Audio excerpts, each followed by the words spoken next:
What's going on, guys? Welcome back to the channel. Is it just me, or is anyone else under pressure to have kids from their parents and or relatives? Whenever I'm at a family function, the conversation inevitably turns into me getting interviewed as to why I don't have kids yet. And inevitably, I just say I'm taking my time. Well, to segue into today's video, and in dedication to my family members who are wondering, this is perhaps a explanation as to why I don't have kids yet. The video we're going to be watching is from a channel called Fads. It's not just you. No one wants kids anymore. The US fertility rate drops to another historic low. Births in Japan hit record low. Italy's national birth rate is declared a national emergency. Nearly every country is due to shrink by 2100. There's little to no doubt that there's an ongoing fertility crisis. People are choosing to not have babies anymore. From South Korea to the United States to Norway to Taiwan, pretty much every rich country. And you might not think this is a problem, but it is a problem for a few reasons. The reality is that people are living longer than ever at the moment. When people start to live this long, you need new workers to replace the ones that are retiring. You need new workers to pay taxes that will eventually fund the pensions of those who retire. Yeah, the boomer generation, most of them will be retired by 2030. That's only 5 years away. So it's going to be a big problem for the upcoming generation and really for our society in general to function well, because without enough younger people to prop up the economy, well, everything kind of just falls apart. And not only that, we won't have enough people to take care of our massive elderly population, the boomers. And you need young people in the workforce to take care of those older people. In the 1960s, there were 6 people of working age for every retired person. And by 2035, it's expected to be 2 to 1. This is one of those topics where if you ask 5 different people, you'll get 5 completely different answers as to what the reason is. People tend to have quite strong opinions. Some people might say it's a cost of living issue. Some people might say that it's to do with declining rates of religion in the world. Some people might blame women's liberation movements, for example. Either way, no matter... In my opinion, obviously the cost of raising a child is probably the biggest factor as to why this is happening in the US, at least. Probably also in other developed nations as well. The cost to raise a child here in the US, all the way to the age of 18 years of age, is over $300,000 last I checked. That's a whole lot of money, guys. Whole lot of money that I don't have. At least I'm working towards, okay?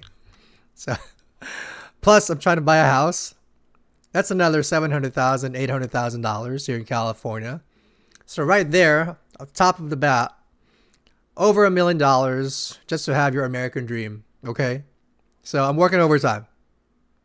No matter what people say, they're typically pretty certain that either their experience or their belief is the reason why, on a global scale, people aren't having children. I think we can do better than that, because when I see that there's a problem that is affecting Norway, the US, Taiwan, and France, I tell myself that there's got to be a better answer that we can give, right? Because these countries are completely different. The childcare situation, for example, in Norway is vastly different to the childcare situation in the US, which is vastly different to the UK. So I feel like we can get a better answer than just this one-line solution of, oh, it's the cost of living. I think we can do better. If you'd asked me, to be honest, even just a couple of weeks ago, I would have put the blame squarely on the cost of housing. In fact, there's this one chart that lives in my head rent-free. It's a chart that compares the growth of house prices to the growth of incomes in the UK. And intuitively, to me, it feels like that's why people wouldn't want to have kids. And to a lot of people, it feels that way. But I want to challenge my intuition, and maybe we can reach a more nuanced answer as to why this is more of a global problem than necessarily a specific localized problem. For example, this is a piece of research from the US, which tried to establish what the effect of a $10,000 increase in housing would be on people's decision to have kids. Unsurprisingly, if house prices go up, it corresponds to a 2.4% drop in the decision to have kids. Well, yeah, because, how can you reconcile How can you reconcile doing both, right? You're trying to buy a house, which is $800,000. At the same time, how are you planning to have a kid and raise them $300,000 right there? So the more housing increase, the cost makes sense to, the population of, or at least people trying to have kids also decreases. You are renting. However, if you own your home, you actually become more likely to have kids as house prices go up. The net effect of this is that when house prices go up in the US, more people actually want to have kids, which is really counterintuitive. But there is some variance because in the UK, the effect of increasing house prices is a net decrease. And this is just one piece of evidence that immediately helps us understand that we can't just think of this problem as a one-line solution. Clearly, housing can't explain the full picture. Yeah, there's myriad of reasons why, as I mentioned earlier, people are not having kids, or at least I'm not having a kid so far. Housing is definitely one of them, and I don't know how it's like across the pond, but healthcare here in the U.S. is also expensive. Cost of living is also expensive here in SoCal, in Southern California, and also people are not dating anymore. People are not meeting up organically as much as back in the day. Social media has a big part of this, so a myriad of reasons. Also, careers, that's a huge one. People are trying to have their careers and getting settled in and trying to move up the corporate ladder, but economic factors also contribute to this. Job losses, layoffs certainly has affected me and has delayed having a child even further down the road. I think the cost of having children is another huge factor that people typically fall back on when they explain the reasons why people aren't having kids. It's too expensive. However, it seems that even paying people to have kids isn't working very well. Taiwan has spent more than $3 billion trying to get its citizens to have more children, and it's had no success at all. In France, they've spent even more money, about 4% of their GDP, on various measures to encourage people to have children. To put this into perspective, if the US spent 4% of its GDP on family measures, that would be the equivalent of the entire defense budget.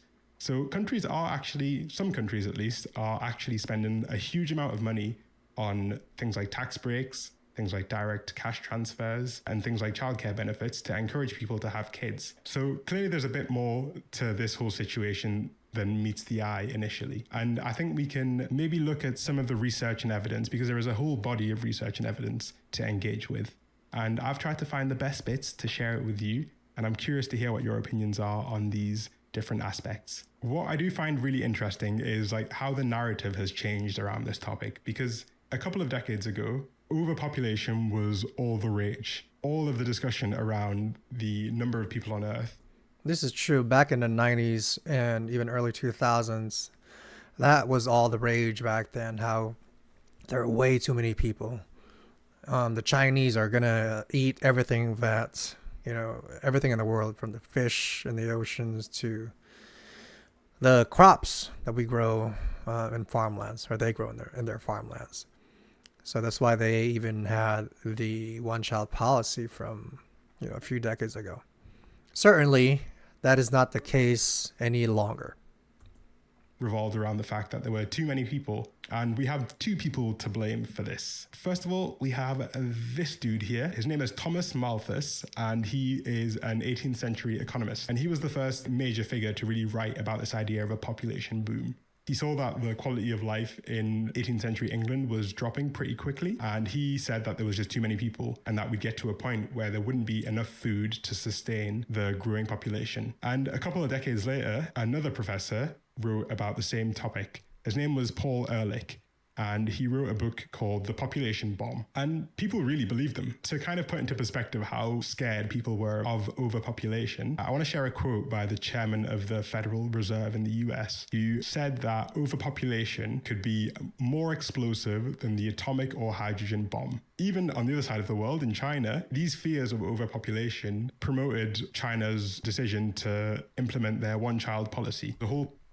Just a little history on China. I'm quarter Chinese, and I know a little bit about Chinese history, they had a great famine. I want to say in like the 70s or 60s, and they lost like around 40 million people, maybe either 40,000 or 40 million, something, some crazy number. I want to say 40 million. I need to check my memory there. Something crazy. And so that really instituted the policy of, having one child. And over there, they prefer males over women.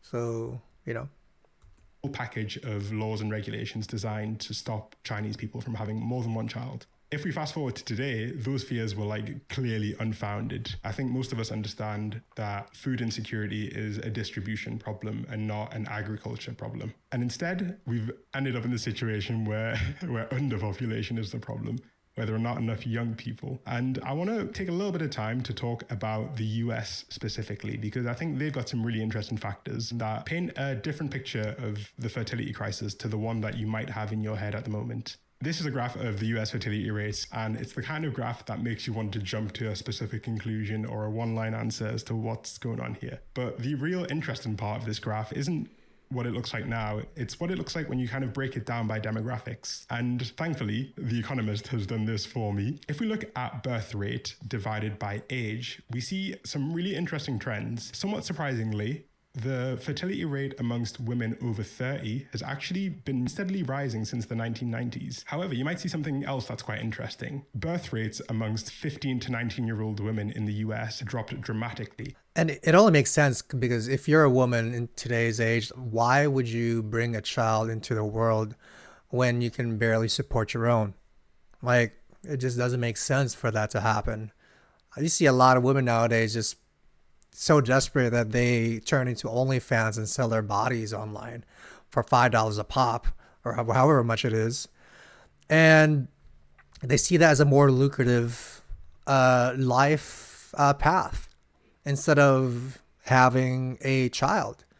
So that is the downfall of our society, essentially, as more and more women do this. Well, it's their freedom to do so, unfortunately, for our society. And I'm not going to try to dive into that topic, perhaps on another day, but that's another reason why people are not having kids anymore. Women just don't want to have kids, younger women at least. And to have a little aside and talk about the fact that often the most vilified group of people are actually the most important group of people to society. I'm sure you've heard young single mothers described as a burden on society or as lazy. But clearly these women were actually like the backbone of the economy. It's an aspect that I feel many people don't actually think about. Obviously, it would be unreasonable to say that the reason that no one is having kids is purely because teen pregnancies are down. The economic aspect of it is clearly important. It's clearly relevant. I don't think it's a coincidence if you look in this graph that the countries that have the lowest fertility rate in Europe, countries like Italy, Spain, and Greece, are also the countries with the highest youth unemployment. The country. Yeah, it makes sense. I've been to Greece. I've been to all of them, actually. And their income is not that great to raise a child with. Similar to the US. The advanced nations, the US, especially Europe, we are experiencing this decline because we simply cannot afford it. That's really the bottom line. Where young people live with their parents for the longest and the economy is in the bin, basically. And if you just ask young adults why they're not having kids, a lot of them will say that it's simply because childcare is too expensive. There it is. What I do find interesting, though, is that the fertility crisis is one that affects the whole world. And it affects countries that spend an incredible amount of money on social programs for kids. So this is a quote by Robert Reich. If you don't know who Robert Reich is, he was US Secretary of Labor. He says that Norway spends around $30,000 per child on early childhood care. Finland spends $23,000. Germany spends $18,000. And the US spends $500 per child. Obviously, the US has a huge childcare spending problem. It just doesn't want to invest in young children. But no, we like our guns, we like our missiles and tanks and ships. That's for another topic. Norway, which is spending incredible amounts on early childhood care, is still seeing a below replacement birth rate. And when we talk about this problem, we tend to lump men and women in together as if their experience of having children is identical, when there are actually some pretty significant differences that can at least help us explain some more of the trend towards choosing to not have children. And one of these big factors is the fact that women's earnings drop significantly after having a child, and that drop persists decades after they have children. This is not so much of a problem for men. Men who choose to have kids don't earn significantly less than men who don't choose to have kids, and they don't also experience a short-term drop in the amount that they earn. Gender-based differences in terms of the experience of childcare, I think, are a remarkably important factor, because ultimately you need two people to have a child. And that is the problem right there that we are experiencing, because we are shifting as a society, at least here in America, and maybe even in Europe as well, that we are becoming less and less family centric. We are not focused on family. Our culture is becoming more self-centered and based off of things that we see on social media. For example, if you see someone who's having a vacation and having a great time, and they're childless, but they are making enough money to go travel the world, then you are, maybe you have that little bit of FOMO, experiencing that. So instead of thinking about settling down and having a kid, you kind of think about, well, what if I have a kid, not only will I not experience traveling, seeing the world, essentially, I'm also putting a lot of stress financially and emotionally in my life by raising a young child. This tracks with the work of Dr. Matthias Dupke. He's like the guy to talk about family economics. It's his area of specialty. He talks at length about the differences between low fertility countries and ultra low fertility countries. In the countries that have the lowest levels of fertility, there is a clear trend of women taking on a greater percentage of the burden of childcare. So in the really low fertility countries, the percentage of childcare duties that is taken on by women can be as high as 80%. In countries that have slightly better fertility ratios, this percentage is much closer to 50-50. This is another reason why I want to have great financial security before having kids, because I want the mother of my child to take care of the baby. I want to be the traditional type. I want to be the one who's providing and working as much as I can to, raise my family. And my ideal situation would be for my wife to raise that child, be at home, a stay-at-home mom, be a stay-at-home mom, and me making money. And it's going to be a lot of work. And unfortunately, for the majority of people, that's not the case anymore. You need two incomes to raise a child. That's just the sad truth. So, to recap, guys, to end this video, people are not having children primarily because of financial factors. The most ideal situation to raise a family and a child is for the mother to be at home and take care and raise a child while the man goes out and works his butt off. That is the most optimal way to raise a family. Unfortunately, it is very difficult nowadays to have that situation due to the factors that we just went over. So what's the solution going forward?